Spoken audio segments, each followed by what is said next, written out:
meus queridos, vamos falar hoje sobre o iluminismo. Primeiramente, vamos começar falando sobre o conceito. O que é o iluminismo, certo?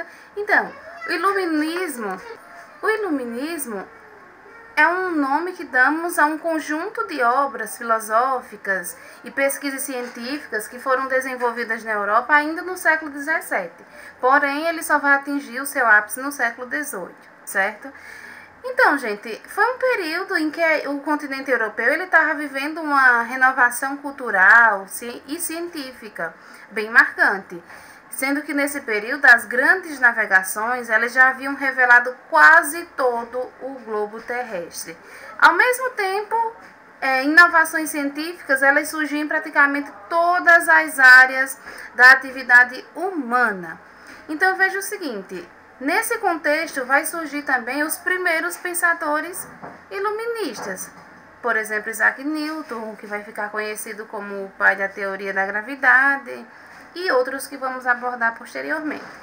Ou seja, apesar de hoje nós pensarmos o iluminismo como um movimento filosófico ou uma escola filosófica, na prática, gente, não havia um único movimento, mas sim vários movimentos iluministas, porque em cada lugar ao qual o iluminismo chegava, ele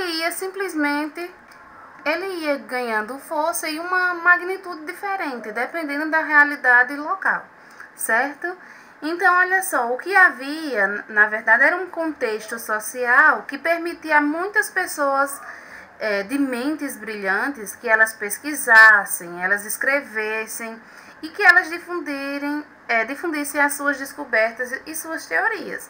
Então, concluindo o que é o iluminismo, nós podemos dizer que se trata de uma forma de pensar o mundo e as sociedades humanas.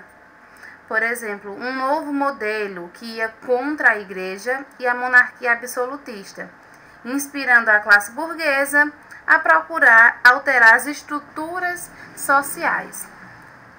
E uma das principais características dessa corrente filosófica era defender a razão. Defender a razão sobre o uso da fé para entender e solucionar os problemas das sociedades, certo? Vamos adiantar aqui mais um pouquinho. Então, características do iluminismo. Como vocês podem ver aí no slide de vocês, o iluminismo ele rejeitava a herança medieval, por isso passaram a chamar esse período de Idade das Trevas. Foram esses pensadores que inventaram a ideia que nada de bom havia acontecido nesta época. Então, gente, o que nós concluímos até aqui é que as pessoas, durante o movimento iluminista, elas já não estavam mais aceitando aquelas explicações que elas recebiam teológicas para explicar qualquer dúvida que elas tivessem. Elas já não queriam as ideias teológicas e essas heranças medievais, certo? Então, eles usaram esse nome, Idade das Trevas, tá? Que a gente, em outro momento, nós vamos discutir esse termo, Idade das Trevas, tá? Foi um termo que muitos pesquisadores da época deu por achar que era um período obscuro, que as pessoas não tinham a liberdade de pensamento, que tudo era controlado pela instituição mais poderosa da época, no caso, a Igreja Católica, certo? Então, mas sim, teve seus pontos positivos, tá? Mas eles acreditavam que nada de bom havia acontecido naquela época. Então, as principais queixas, deles é que eles queriam que o clero eles tivesse limites de privilégios, certo? Uma das reivindicações deles era que o próprio clero passasse também a pagar impostos, certo? E eles vivessem aquilo que eles pregavam, que é o desapego aos bens materiais, tá, gente? Então, eles passaram agora a usar a ciência para começar a questionar as doutrinas religiosas. As principais críticas criticavam as bases de sustentação do antigo regime, que era o quê? O absolutismo, o mercantilismo, o misticismo religioso e os privilégios do clero e da nobreza, tá? Defendia o uso da razão contra o antigo regime e pregava maior liberdade econômica e política, certo? Quanto a isso, gente, nós entendemos quais seriam as queixas daquela época. A queixa principal era contra o absolutismo e o clero, certo? No absolutismo, porque eles já estavam fartos da concentração de poder nas mãos de uma única pessoa, eles queriam um poder descentralizado em que outros segmentos da sociedade tivessem também participação política na sociedade, participação ativa, né? Tinham críticas também sobre o mercantilismo, que era controlado neste momento pelo próprio Estado, certo? O Estado interferia muito na economia da época, certo? Então, gente, vamos passar um guia rápido sobre o que o iluminismo defendia, tá? Então, nós podemos resumir que as principais ideias da seguinte forma: a ciência e o método científico como a única forma de fazer progredir a humanidade. Ou seja, partindo desse pensamento, na concepção daquele momento, no calor do momento, eles acreditavam que somente a ciência e os experimentos seriam capazes de fazer e de explicar para a sociedade da época e trazer respostas com base na ciência comprovadas, certo? Assim como a necessidade de tornar todos os homens cidadãos plenos. E também, gente, havia necessidade de permitir que os homens se expressassem livremente, pois foi a Idade Média, um período de 1000 anos, né? Em que não havia essa liberdade de expressão, como a gente viu nos capítulos anteriores. Então, olha só, estes são alguns dos pontos, e é claro, nem todos os filósofos na época pensavam exatamente a mesma coisa, ou eles estavam preocupados com as mesmas questões, tá? Mas havia um sentimento geral que se encontrava nesses ideais e que mais tarde resultaria na Declaração dos Direitos do Homem e do Cidadão. No caso, essa declaração ela foi criada durante a Revolução Francesa e ela se tornou um dos primeiros documentos de direitos cidadãos, inspirando as constituições de vários países pelo mundo, inclusive a nossa brasileira, tá? E é claro, quando se fala em características do iluminismo, trata-se basicamente das características do iluminismo francês, pessoal. Ou seja, embora estivesse por toda a Europa, o iluminismo ele teve o centro de difusão. E a partir deste teve impacto maior em alguns países que em outros, tá? No caso, ele parte da França. As suas características gerais basicamente são as mesmas, tá? A base principal é de que a razão era superior à fé. Então, desta forma, eles negavam a origem divina dos reis, porque não haviam provas dessa origem. Era uma das críticas muito grandes, né, que eles tinham na época, desse direito divino dos reis de governar.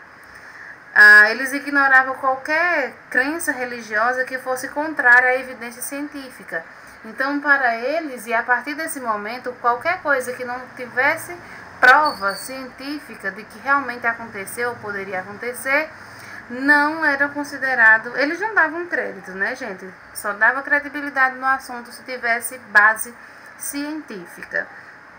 Assim também como o liberalismo econômico, eles queriam a não intervenção do Estado na economia, eles eram contrários ao absolutismo e a um predomínio da burguesia aqui neste campo, tá, gente? E vamos explicar mais pra frente sobre isso. Vamos pro próximo slide. Eu vou ter aqui economia, certo? Então, gente, em oposição ao mercantilismo, o Estado deveria praticar o liberalismo. Ao invés de intervir na economia, o Estado deveria deixar que o mercado a regulasse. Essas ideias foram expostas principalmente por Adam Smith. Tá, gente? Uma das propostas na época foi a não intervenção do Estado na economia. Porque no absolutismo ele tinha lá o mercantilismo, que tinha suas doutrinas mercantilistas, certo? Suas práticas comerciais, em que o Estado controlava a economia. O Estado era quem ditava como que seria preço de mercadoria, monopólios, era eles quem definiam todas essas questões. Então, realmente, às vezes isso aí, o Estado intervém de maneira que lhe favoreça, né? E às vezes não favorece tanto o comerciante. Então, uma das queixas e uma das críticas e um dos levantamentos foi a não intervenção do Estado na economia.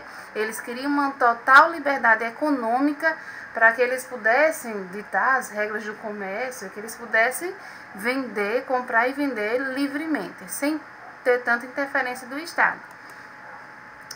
Na questão política, temos aí, contrários ao absolutismo, os iluministas afirmavam que o poder do rei deveria ser limitado por um conselho ou por uma constituição.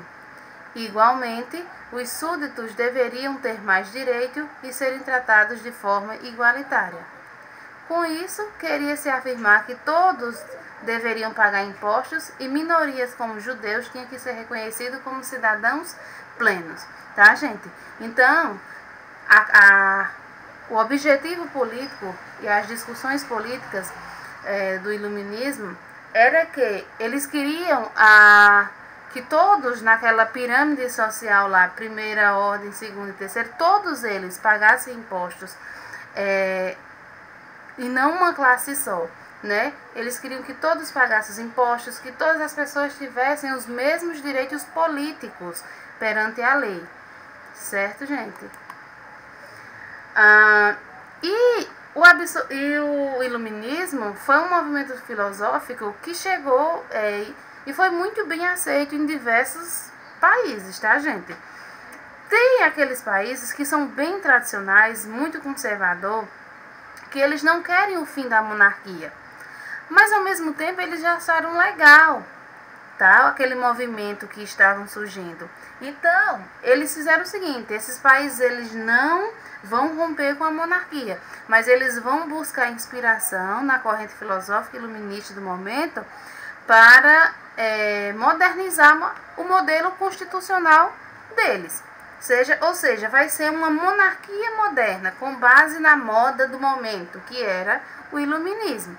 Como foi o caso da Espanha, de Portugal. Em Portugal, por exemplo, o primeiro-ministro de lá, o Marquês de Pombal, ele fez uma série de reformas no país, inspirado nesse modelo político, nessas reformas, né, no que se estavam se propondo no momento, tá? Então nós temos aí, as ideias iluministas se espalharam de tal modo que muitos governantes buscaram implantar medidas embasadas no iluminismo para modernizar seus respectivos estados, como eu falei, Espanha, Portugal e outros. Isso acontecia sem a abdicação do seu poder absoluto, mas apenas conciliando aos interesses populares. Deste modo, aqueles governantes faziam parte do despotismo esclarecido. Os ideais iluministas tiveram sérias implicações sociopolíticas, como, por exemplo, o fim do colonialismo e do absolutismo e o liberalismo econômico, bem como a liberdade religiosa, o que culminou em movimentos como a Revolução Francesa. Tá, gente? Então, a corrente filosófica, ela tinha uma grande influência, né, na vida das pessoas. Então, nesse momento, nessa onda que estava chegando em todo lugar, todo mundo estava aderindo àquilo ali, porque era uma forma diferente de se pensar, era algo novo, era uma forma nova de você expor suas ideias, suas opiniões, tá? E esse movimento ele ganhava muitos adeptos, principalmente da burguesia, que era a classe mais interessada neste movimento, que inclusive eles financiaram, né, esses movimentos. Temos aí alguns principais pensadores iluministas, tá? Teve vários, né, gente? Só que os que entraram mesmo, que deixaram suas grandes contribuições, nós temos Montesquieu, Voltaire, Diderot, D'Alembert, Rousseau, John Locke e Adam Smith, tá? Agora nós vamos ver como foi o iluminismo aqui no Brasil. O iluminismo chegou no Brasil, gente? Chegou sim, tá? O iluminismo chegou ao Brasil através das publicações que eram contrabandeadas para a colônia. Saca só, gente. Naquela época haviam textos, né, que eram publicados e eles chegavam aqui no Brasil através de contrabandos, tá? Igualmente, vários estudantes que iam à Universidade de Coimbra também tiveram contato com as ideias iluministas e passaram a difundi-las. Vários fazendeiros, gente, aqui no Brasil, colocavam seus filhos para ir estudar fora, né? E no caso em Coimbra, que era uma universidade que os brasileiros frequentavam muito na época, eles levavam os filhos para estudar lá. E lá eles ficavam sabendo desses movimentos e quando eles vinham para o Brasil, eles começavam a propagar as ideias iluministas aqui, tá? Essas ideias passavam a questionar o próprio sistema colonial e fomentar o desejo de mudanças, tá? Nós estávamos vivendo num período de Brasil colônia, escravidão e todo aquele regime lá que vocês veem na história do Brasil. Assim, o movimento de luzes influenciou a Inconfidência Mineira, a Conjuração Baiana e a Revolução Pernambucana, que são assuntos específicos que a gente vai ver em outro momento. Qualquer dúvida que vocês tiverem, gente, vocês pausam o vídeo e voltam e assistem novamente, tá? Então vamos falar um pouquinho de Montesquieu. Quem foi Montesquieu, tá, gente? Ele foi um cara, um dos críticos do absolutismo. Ele criticou muito o absolutismo e o catolicismo, tá? A crítica ao catolicismo é uma prática comum entre esses filósofos da época, já que quase todos eles concordavam que a igreja era abusiva, que ela não dava liberdade, né, para as pessoas de pensar, de agir, enfim. Então ela foi muito atacada nesse movimento, criticada, tá? Ele era um defensor da democracia, tá? A sua obra mais famosa foi O Espírito das Leis, e ele foi um dos primeiros, né, que apontou para o poder tripartite, né, a divisão dos três poderes, do executivo, do legislativo e do judiciário. Vejam bem, nós temos isso aqui no Brasil hoje, né? Então, graças a esses movimentos, né, que surgiram no iluminismo. E uma das frases dele é: se quiséssemos ser apenas felizes, isso não seria difícil. Mas como queremos ficar mais felizes do que os outros, é difícil porque achamos os outros mais felizes do que realmente são. Tá, gente? É uma reflexão. O próximo que nós vamos ver agora é Voltaire, certo?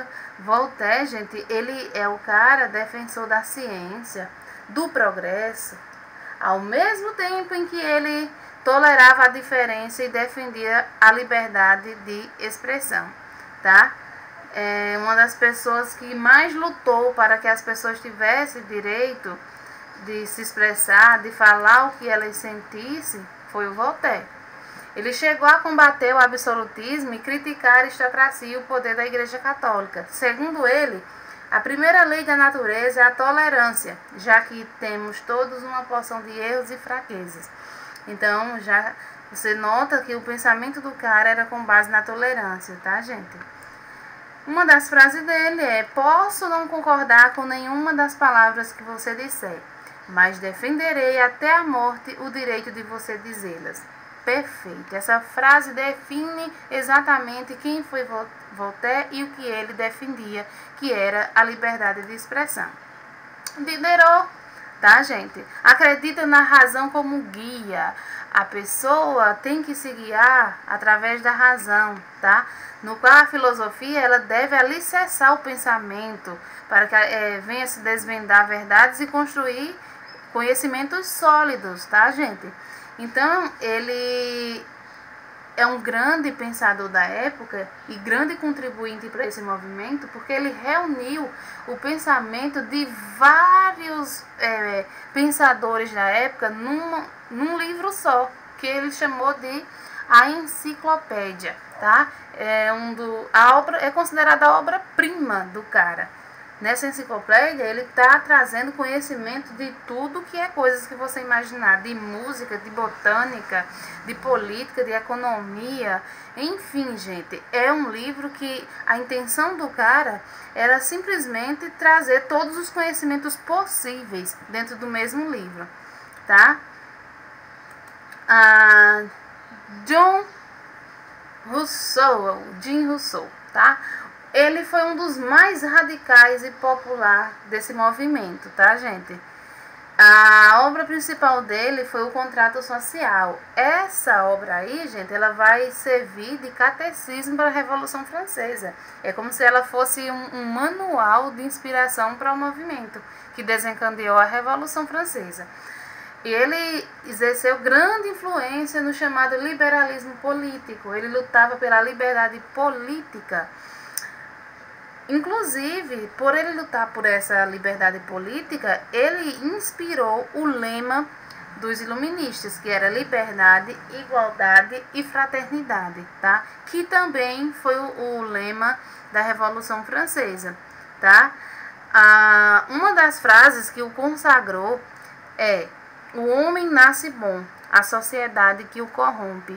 Então, ele acredita, gente, que o homem, ele é bonzinho, né? Ele nasce, não tem nenhuma maldade em si, mas à medida em que ele vai vivendo no dia a dia, a convivência, né?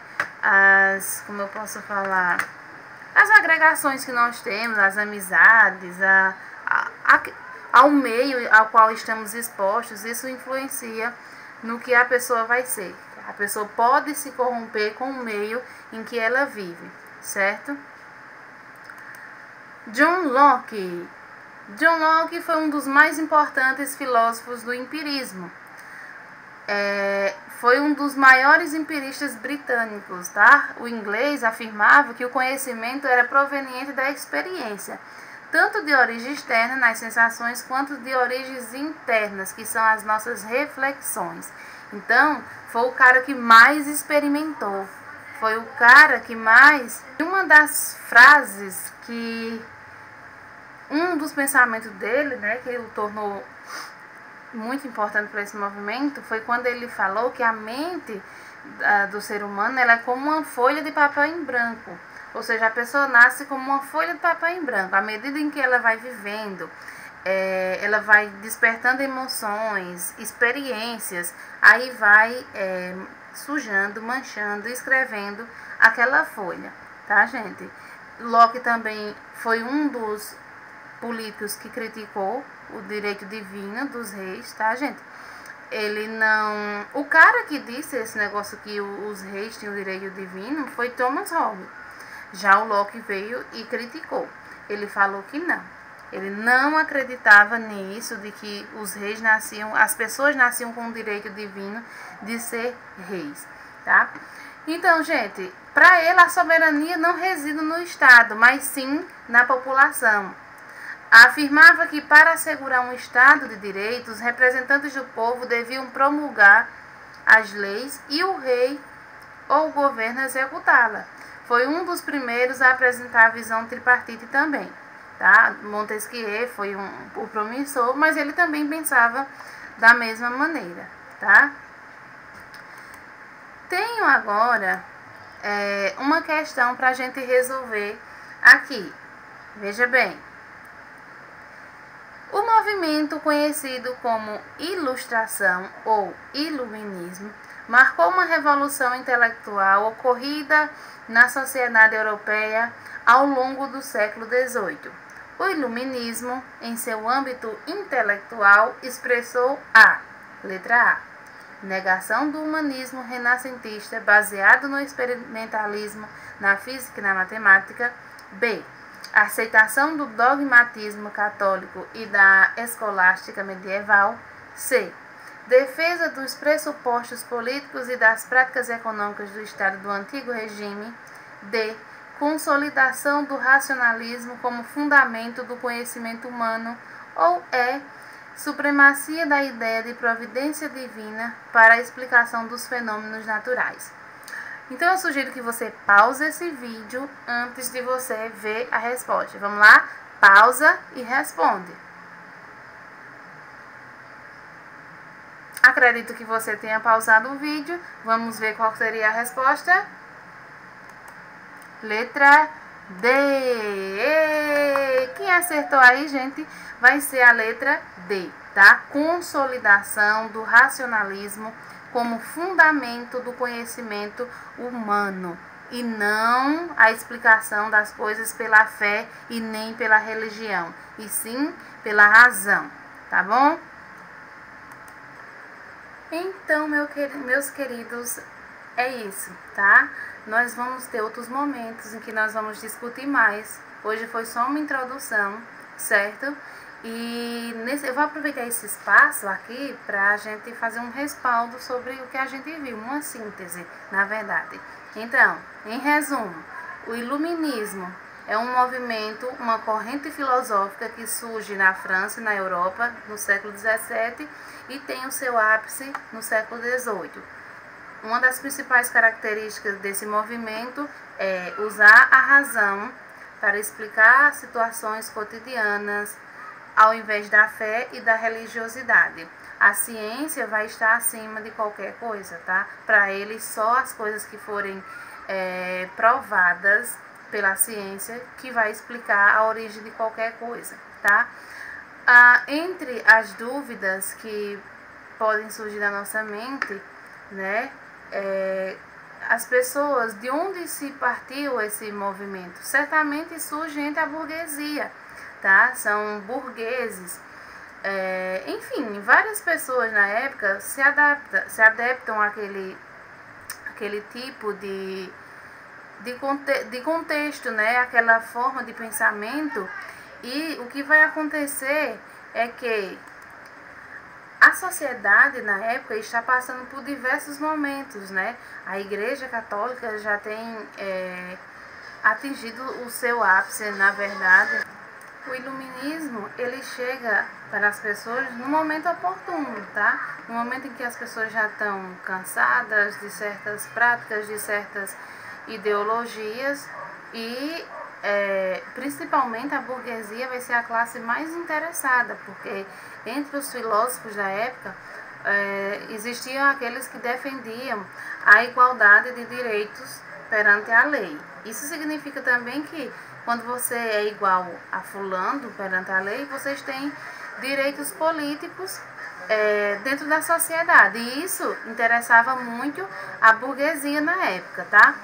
Eu não estou fechando o assunto aqui, tá, gente?